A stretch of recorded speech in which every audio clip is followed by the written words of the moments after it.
Pag-usapan po natin maagang sintomas ng kidney failure, kidney disease.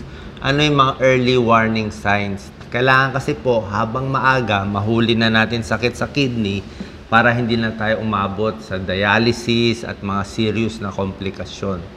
Ito po, diretsuhin ko na yung mga early signs. Minsan sa balat po una nakikita. Kasi nga yung dumi sa katawan, hindi nalalabas ng kidneys, nangangati. Pwedeng mangati, kamot, may scratch marks, may mga pula-pula, nagbabago yung kulay ng balat, nagda-dry yung skin. At later on, mamumutla pag anemic na siya. So, merong mga skin. Pag nangangati kayo bigla, i-check natin yung kidney function, yung creatinine. Ang tawag po dyan, uremia. Ang ibig sabihin ng uremia, yung ihi na pupunta na sa dugo.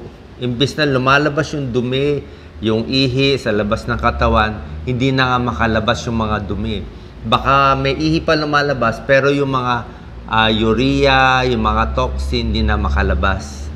Kaya nagiging blood poisoning, nalalason yung dugo na titira sa loob. Tawag dyan uremic syndrome. Ito, kaya ganito pakiramdam, Doc Lisa.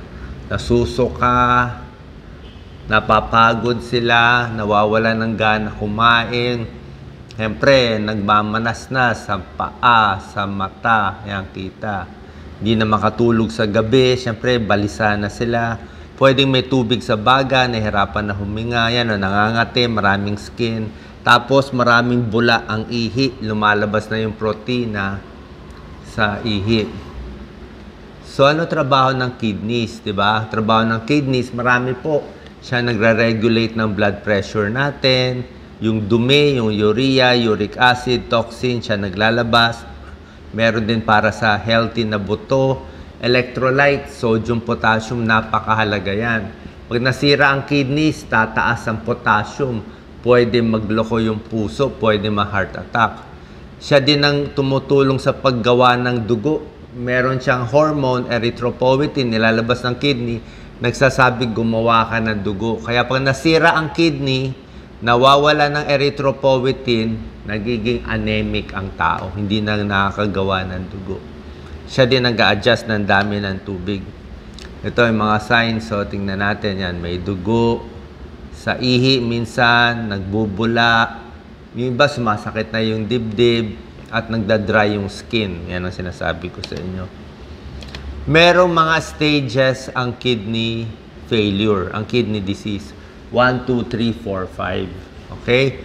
1, medyo na may mild na to, pero wala pang sintomas. 2, baka tumataas na creatinine. Pag sa 1 and 2 sa akin, ingat na eh. Oo. Try natin na wag nang umabot dito. Kasi pag mula sa 1, tuloy-tuloy na kasi to eh. Gusto natin mapigilan siya. Gusto natin magtagal tayo ng 5 years, 10 years, stage 1 lang. O kung mag-stage 2, mag-10 years dito para hindi umabot dito. Hindi tayo umabot sa dialysis. Tingnan natin So, ito po kasi yung stages. 1, 2, 3, 4, 5. Pag stage 1, wala pang sintomas. Pag stage 2, tumataas na yung creatinine. May konti ng nasusuka, baka may konting-konting symptoms. Stage 3, ayan na, pagod na, nangangatin na, mataas na yung creatinine. Ito talaga gamutan na dito. Pero kahit early pa lang, ginagamot na po ito eh. Pag stage 4 na, medyo delikado na to. Ire-ready mo na yung dialysis, pang-access. Diba? Dito, yung iba nag-early dialysis na. Nandun na lahat ng sintomas. Na makatulog, nagmamanas. Pag stage 5, dialysis na po. So, ano yung mga habits para hindi masira ang kidneys? Dapat, huwag din pigilin yung ihi, di ba? Okay lang mapuno yung pantog, pero pag iihi na, sapat na tubig. Kailangan nyo talaga 8 to 12 glasses of water. Marami akong video sa tubig. Uminom ng tubig buong araw. Buong araw. Ini-spread out siya. Merong every hour, inom konti. Huwag masyado maalat ang kinakain.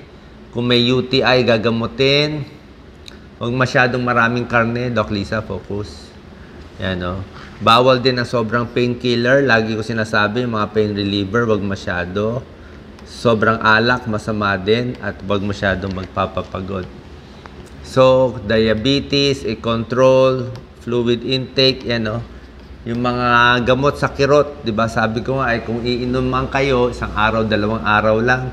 Maximum siguro 7 days. Pero ako, as much as possible, kung hindi naman sobra-sobra sakit, hindi ako umiinom ng gamot sa kirot.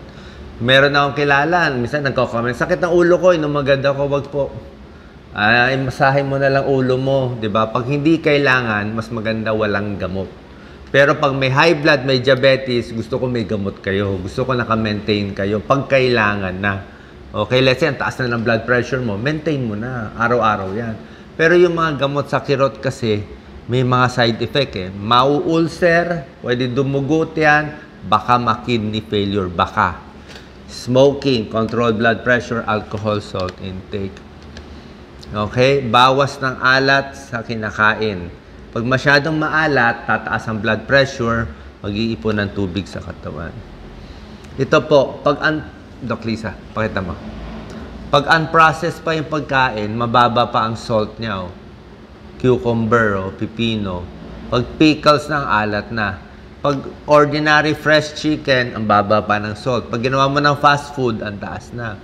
O, pag lemon, okay lang. Pag pork, ganito pa lang. Oh. Pag ginawa mo ng hamon, bacon, ang alat na siya. Ang daming salt pala dinadagdag. So, dyan tayo natatalo sa processed foods. Eh. Kaya mas maganda yung fresh na lang na ulam. Okay? So, pag mas vegetarian ang diet, mas maganda po para sa kidneys natin. So, bakit nagkaka-kidney failure? Dalawa ang main cause, diabetes at high blood. I-check ang diabetes, i-check ang blood pressure. Pag na-control itong dalawa, mas hindi masisira ang kidneys. Karamihan na nagkaka-kidney failure, matagal nang may diabetes, lalo na mga naka-insulin. O blood pressure, kailangan mababa sa 140/90. Mas gusto natin 120/80 lang. Kailan dadalhin sa hospital? Actually, ito pang serious na to. Ito yung stage 4, stage 5 na to eh. Hindi na umiihi, dadalhin na sa hospital yan. Nasusuka, late na to. Ayan, bumabaga, kumukonti ang ihi. Ayan po. Kaya habang maaga pa, magpa-check up na to. Last slide natin, pa-urinalysis tayo, pa-blood test tayo, BUN creatinine, pwede pa ultrasound ng kidneys. At kung meron na kayong stage 1 up to pataas na kidney disease, kailangan magpakita sa nephrologist. Sila yung kidney specialist every 3 months. Okay, saan po nakatulong tong video natin? God bless.